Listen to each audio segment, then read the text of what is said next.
Chers amis, bonsoir. Une vidéo ce soir que je n'avais pas annoncée,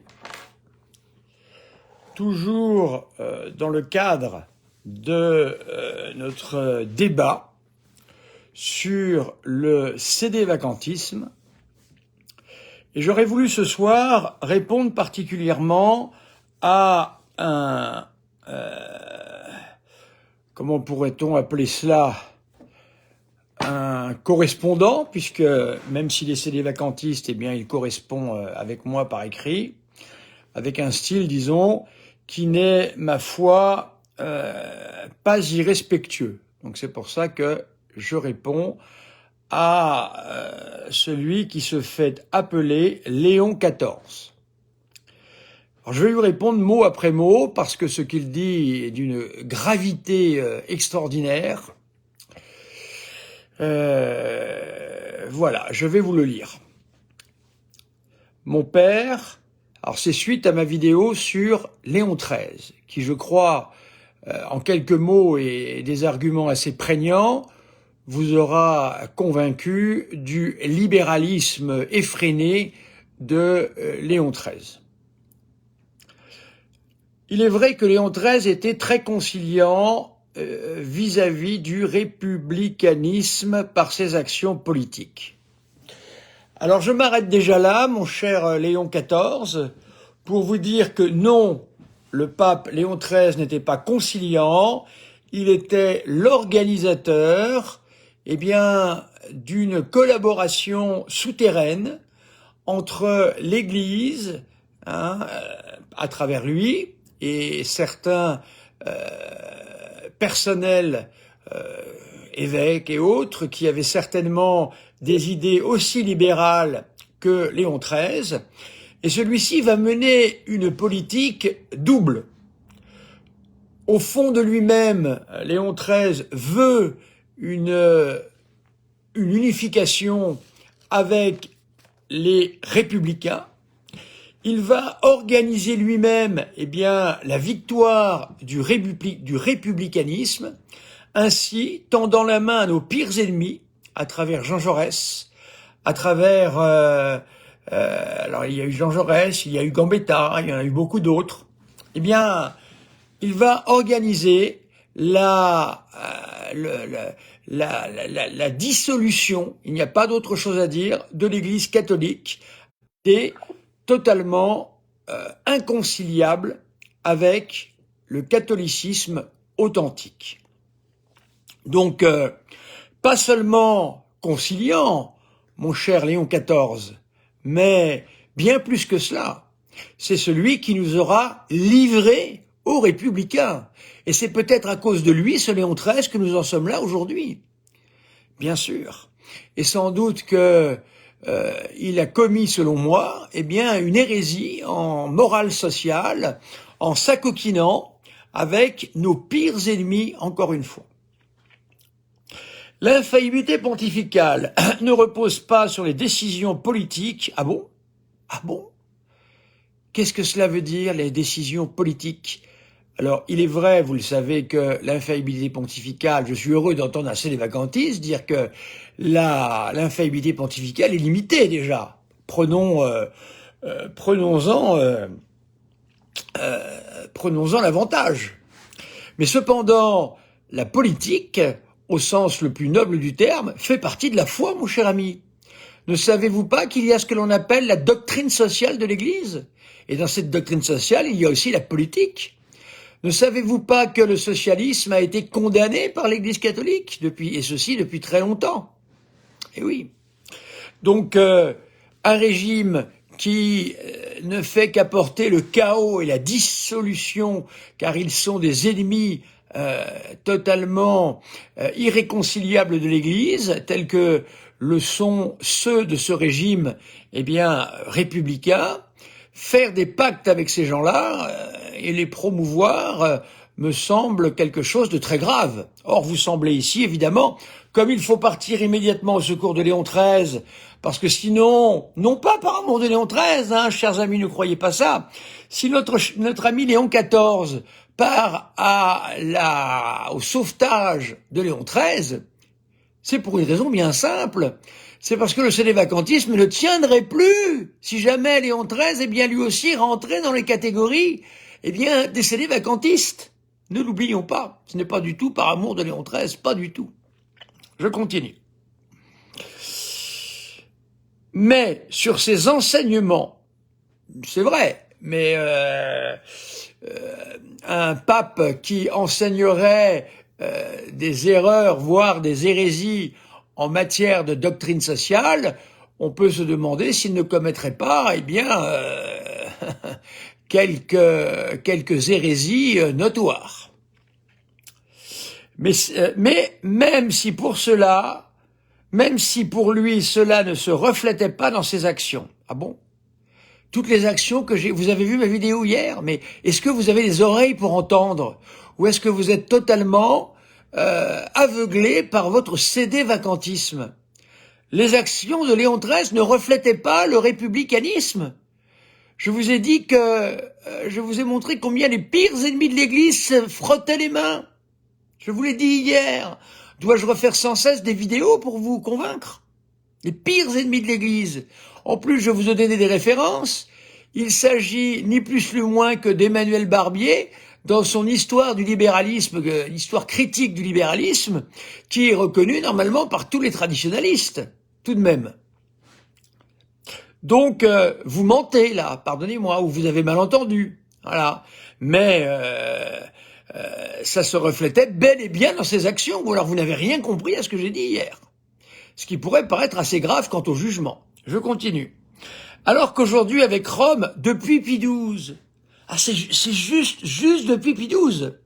C'est-à-dire que le pontificat de Pie XII a été totalement préservé, y compris avec des domaines comme celui de l'inculturation. C'est ce que c'est que l'inculturation. L'inculturation, c'est qu'en fait, on va dans des pays de mission en disant qu'on n'a rien à apporter. On est là pour s'inspirer, eh bien, des traditions, etc. Pie XII a commencé avec cela. Les jésuites avaient été condamnés pour leur action déjà très ancienne d'inculturation dans des pays asiatiques. Eh bien, Pie XII a relevé l'interdiction et a dit que tout cela était formidable. Ensuite, on m'a dit que Dom Béat, je reprends tout simplement les dires d'un de vos chefs, en la personne de Maître Bosy, qui nous disait que eh bien, Dom Béat était un grand ennemi de l'Église, selon Monsieur Abosi, hérétique, disait-il. Faut-il vous rappeler que Pie XII a confié à Dom Béat la réforme intégrale du bréviaire. On confie donc à un ennemi la réforme intégrale du bréviaire, et avec ça, eh bien, on s'en sort tout à fait proprement. Donc, depuis Pie XII. Vous êtes sans arrêt en train de dire que la réforme conciliaire est épouvantable. C'est Pie XII qui l'a lancé, cette réforme conciliaire, bien sûr. Il est mort avant, donc il n'a pas pu la finir, sinon il l'aurait fini sans problème. N'oubliez pas ça. Puisque la réforme dite du missel a commencé à la fin au début du XXe siècle, avec toute l'école de Solesmes. Elle est très large, cette école liturgique. Je continue.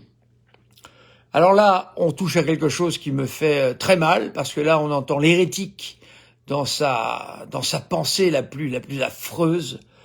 Vos papes. Ça vous rappelle rien, vos papes?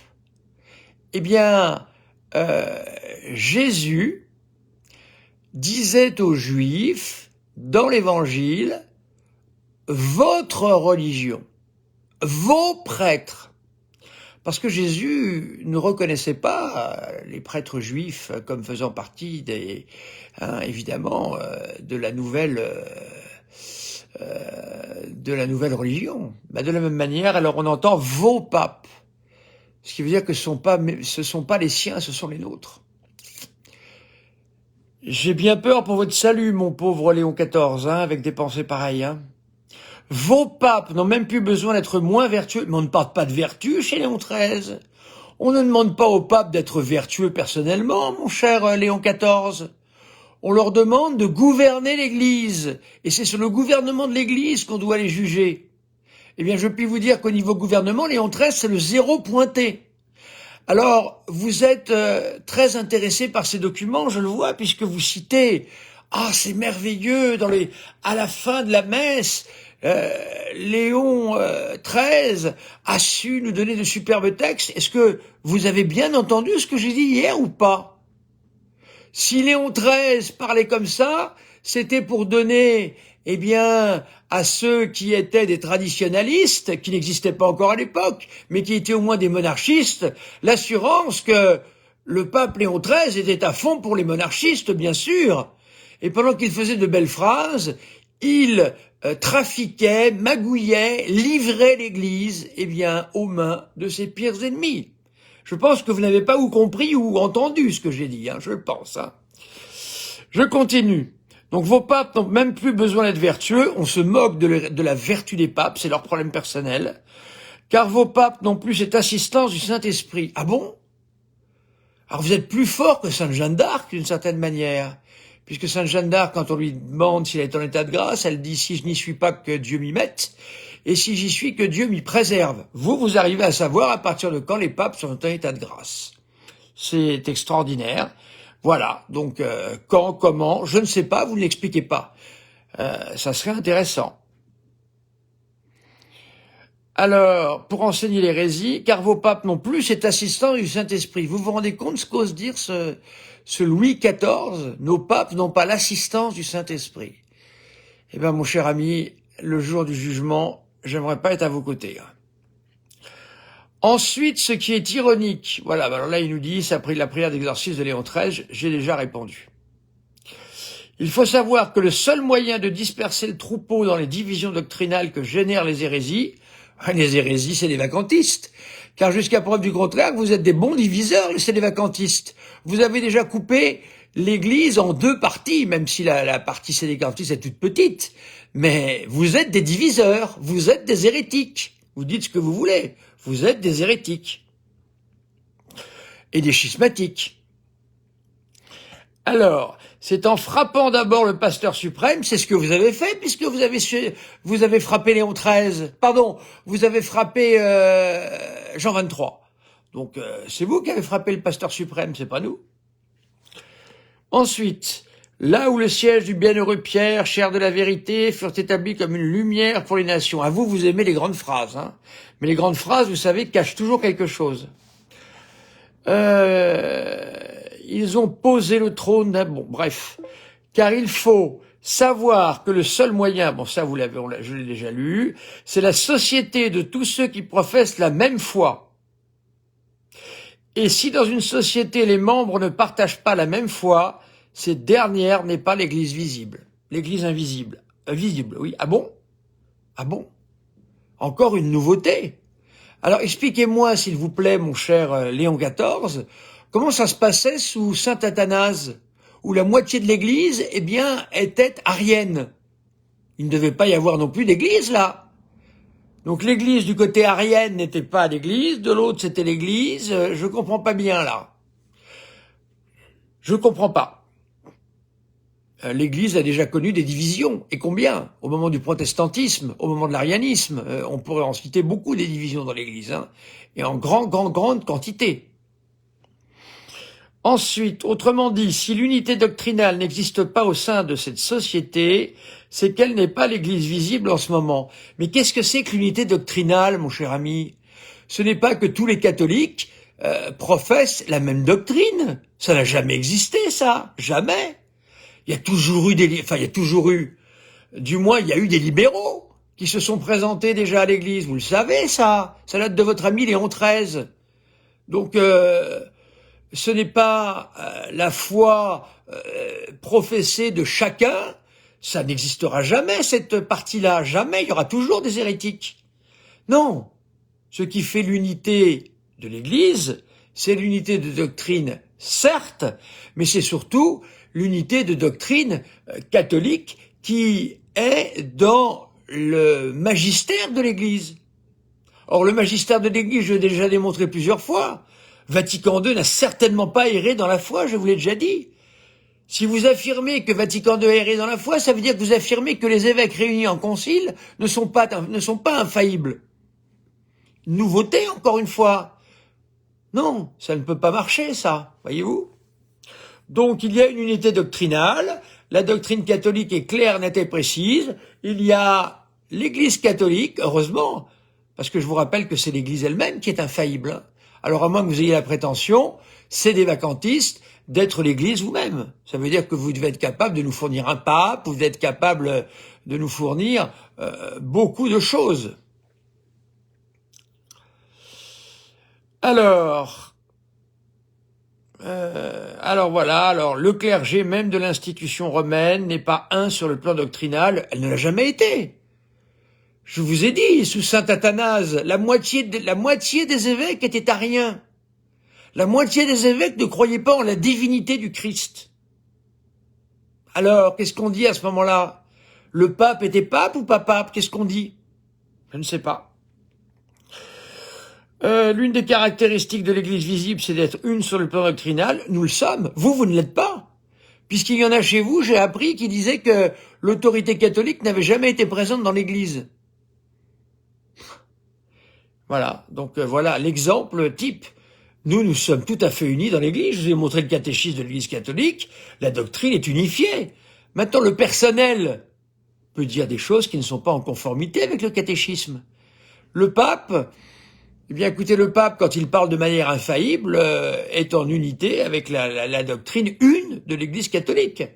Même s'il y a une grande pagaille dans l'Église, pagaille entre parenthèses, issue de Léon XIII à sa suite de la mise en république de la chrétienté. Deuxièmement, est-ce que Notre-Dame de Fatima a-t-elle été obéie à commencer à la suite de Léon XIII? Est-ce qu'elle a été obéie? Je ne crois pas. Voyez-vous, je ne crois pas qu'elle ait été obéie, Notre-Dame, quand elle a demandé à ce que l'on consacre la Russie à son cœur immaculé. Mais non, elle n'a pas été obéie, c'est bien ce que je pensais. Donc peut-être que ça vient de là aussi, s'il y a une telle pagaille dans l'Église. Et vous, que faites-vous pour qu'il y en ait moins de la pagaille dans l'Église, puisque vous êtes schismatique et hérétique?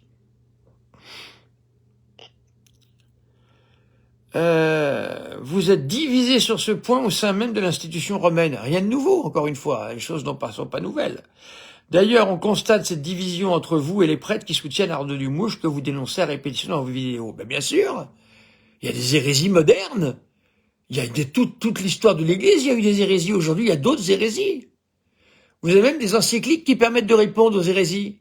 J'ai parlé de Veritatis Splendor, qui est un catalogue des hérésies en doctrine morale, en théologie morale. Et tout à fait juste, je peux vous le dire. Voilà. C'est ce que je voulais dire ce soir, répondre à ce pauvre Léon XIV, pour qui nous pouvons prier bien fortement, car il est dans une position là à ne pas faire son salut. Je suis désolé pour lui. Soit il revient à de meilleures positions, soit il ne fera pas son salut. Surtout qu'ils s'entêtent, ces gens. Je parle, je m'évertue, ils s'entêtent à répéter les mêmes choses. Et ça, c'est dur. Vous êtes en train de me faire perdre ma voix. C'est des vacantistes. Allez. Je vous salue Marie, pleine de grâce. Le Seigneur est avec vous. Vous êtes bénie entre toutes les femmes et Jésus, le fruit de vos entrailles, est béni. Sainte Marie, Mère de Dieu, priez pour nous pauvres pécheurs, maintenant et à l'heure de notre mort. Amen. Le Seigneur soit avec vous et que Dieu Tout-Puissant vous bénisse, le Père, le Fils et le Saint-Esprit. Chers amis, soyez bien dans la paix que donne notre Seigneur Jésus-Christ. Il n'y a pas de raison de ne pas être en paix. Moi, je le suis, je ne crois pas être aveugle. Donc ça montre bien que la paix se trouve dans son Église et non pas dans ses sectateurs et dans leur secte. À bientôt.